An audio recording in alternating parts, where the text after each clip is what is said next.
Are you tired has become a rhetorical question in the modern era. Of course we are, isn't everyone?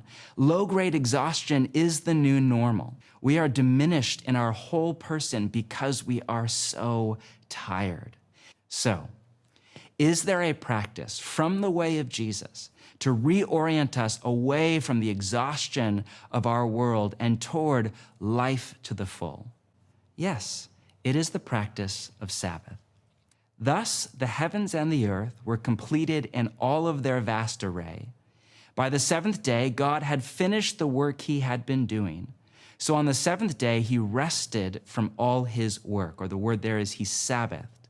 Then God blessed the seventh day and made it holy because on it he rested, he sabbathed from all the work of creating that he had done. Notice, God sabbathed. I've read this passage since I was a kid, but I remember the first time it hit me. God sabbathed.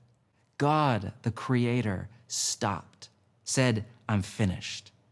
And in doing so, he built a rhythm into the fabric of creation.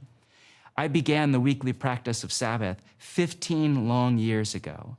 At the time, I was church planting and working 6 or even 7 days a week straight, long hours, and I was under a ton of stress. And I noticed that year over year, I was becoming less loving, not more. And I was the pastor of the church. I was running on anger and on edge. I was worn thin. I did not have the energy to be present to my family, to my life, or even to my God. The practice of Sabbath changed the trajectory of my life. It was a before-after kind of seam moment in my spiritual journey.